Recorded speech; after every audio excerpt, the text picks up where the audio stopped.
बात करने जा रहा हूँ वेरिकोसील के बारे में। और वेरिकोसील एथलीट्स को क्यों मिलता है, क्या रीज़न है उसके पीछे, आज मैं बात उनकी करूँगा। देखो, वेरिकोसील आज की डेट में बहुत मेजर दिक्कत है। वो आपको ओलिगोस्पर्मिया तक ले जाता है, एजोस्पर्मिया तक ले जाता है। एजोस्पर्मिया वो जब आपकी स्पर्म काउंट की जो सामने डिजिट आती है वो आती है नील, या ओलिगोस्पर्मिया जिसमें आपके स्पर्म काउंट के सामने वाली जो टर्म होती है वो 30 मिलियन से कम होती है। तो वहाँ पर दोनों ही केसेस में एक मेल को वो इनफर्टिलिटी टूवर्ड्स ले जाता है, माने कि आपको बच्चा पैदा करने में थोड़ा दिक्कत होती है, जिसमें हम कहते हैं कि आपका जो स्पर्म है वो सही जगह सही टाइम पे नहीं पहुंच पा रहा, और वहाँ पर फर्टाइल करने में, फीमेल को फर्टाइल एग को पेनिट्रेट करने में बहुत मुश्किलें आती हैं। तो आज मैं उनकी बात करूँगा, वेरिकोसील जो एथलीट्स में मिलता है। एथलीट्स में बेसिकली उनका जो लाइफस्टाइल होता है बहुत ज़्यादा एक तरीके से एक्सरसाइजफुल होता है, बहुत ज़्यादा एक्सरसाइज होती है, वेट लिफ्टिंग अलग से होती है। जो ज़्यादा रनिंग करते हैं उनमें ये प्रॉब्लम आ जाती है। साथ साथ जो ज़्यादा बेसिकली जिनको प्रॉब्लम होती है वेट लिफ्टिंग की या बॉक्सिंग की, या समझ लीजिए कि ज़्यादा वर्कआउट जो शरीर से ज़्यादा निकाला जाता है, तब वेरिकोसील डेवलप हो जाता है। वो किस रीज़न से होता है वो मैं बताने जा रहा हूँ आपको।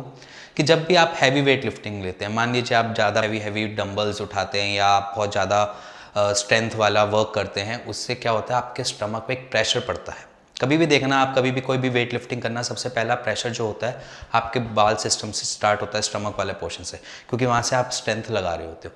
जब वहाँ पर स्ट्रेंथ लगा रहे होते हो तो वहाँ की क्या होती है, मसल्स वगैरह सब कुछ एक प्रेशर क्रिएट करती है। प्रेशर वो भी टूवर्ड्स अंदर की तरफ प्रेशर क्रिएट करती हैं, जिसकी वजह से आपका वहाँ पर टेस्टिकल्स में जाने वाली वेन्स के अंदर या वहाँ की नसों के अंदर ब्लड फ्लो को थोड़ा सा इम्पैक्ट दे देती है। थोड़ा क्या, बहुत ज़्यादा इम्पैक्ट देती है उस टाइम पे। और वहाँ पर क्या होता है, ब्लड जो होता है उनका सर्कुलेशन ही चेंज हो जाता है। मान लीजिए अगर कोई भी वेन्स होती है, उनका काम होता है कि आपका जो ब्लड है वो टूवर्ड्स हार्ट और हार्ट से टूवर्ड्स हर बॉडी पार्ट पे जाना होता है। वहाँ पर क्या होता है, वहाँ पर प्रेशर इतना क्रिएट हो जाता है कि वहाँ पर उल्टा चालू हो जाता है ब्लड आना, कि जहाँ पर उनको टेस्टिकल्स की तरफ जाना चाहिए तो वो ऑपोजिट डायरेक्शन पे आ रहा है ब्लड। तो वहाँ पर देखते हो कि वो नसें फूल जाती हैं, और जब वो नसें फूलती हैं तो वो वेरिकोसील क्रिएट कर देती है। अब वेरिकोसील से आपको इम्पोर्टेंसी कैसे आती है कि वहाँ पर जो ब्लड पहुँचना चाहिए, देखो आपके स्कॉटम का टेम्परेचर जो होता है वो 34.5 डिग्री सेल्सियस होता है। हमारी बॉडी का टेम्परेचर होता है 37 डिग्री सेल्सियस। जब 37 डिग्री सेल्सियस और 34.5 डिग्री सेल्सियस दोनों मेंटेन रहना चाहिए, जिसकी वजह से आपके जो स्पर्म बनते हैं उनका सर्वाइवल बन जाता है या क्रिएट हो जाता है, क्योंकि 34.5 डिग्री सेल्सियस पे आपके स्पर्म काउंट बनते भी हैं, जिसे कहते हैं हम प्रोड्यूस भी होते हैं, और उसके साथ साथ वहाँ पर सर्वाइव भी करते हैं। अगर वहाँ पर वो उनको टेम्परेचर अप्रोप्रिएट नहीं मिल रहा आपके स्पर्म को, तो दिक्कत आती है कि वो सर्वाइवल छोड़ देते हैं, वहाँ पर मरने चालू हो जाते हैं या डेड हो जाते हैं, या उसके साथ साथ जो आपके वेरिकोसील की वजह से जो प्रेशर डेवलप हो रहा है वहाँ पर, उसकी वजह से और बाकी चीज़ों में भी ब्लॉकेज आनी चालू हो जाती है। दो कारण होते हैं जिसकी वजह से आप इम्पोर्टेंसी की टूवर्ड्स बढ़ जाते हैं, और इसको ठीक करना है तो उस पर आप कैसे वर्क करोगे, इलाज क्या है। आप वर्कआउट नहीं छोड़ सकते, हम भी जानते हैं, बट वर्कआउट को लाइट ज़रूर कर सकते हो अपने। तो अपने वर्कआउट को लाइट कीजिए जितना मैक्सिमम। अगर आप बहुत ज़्यादा रनिंग करते हैं तो थोड़ा रनिंग को कम कीजिए, क्योंकि हम किसी भी एथलीट को ये नहीं देखना चाहते कि वो वेरिकोसील के कारण अपनी डे रूटे की रूटीन छोड़ रहा है, या डे रूटे की जो उसके नॉर्म्स है उसको अवॉइड कर रहा है। वेरिकोसील इज़ अ प्रॉब्लम, उसका इलाज हो जाएगा, उसके लिए हमारी टीम आपके साथ हमेशा खड़ी है।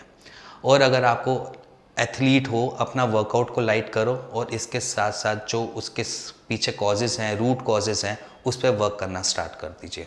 जैसे रूट कॉज उसके पीछे आपकी लिखती हैं दो चीज़ें। आपका एक तो डाइट, किस तरीके की डाइट आप खा रहे हैं, आपकी डाइट पे भी मैटर करता है, क्योंकि एथलीट्स की बॉडी में सबसे जल्दी प्रॉब्लम आती है कि उनकी मेटाबॉलिज्म फास्ट होता है, और मेटाबॉलिज्म फास्ट होने की वजह से उनकी इंटेस्टाइन ज़्यादा अच्छी तरीके से वर्क करती हैं, और वर्क के साथ साथ वो जल्दी से जूस निकालती है।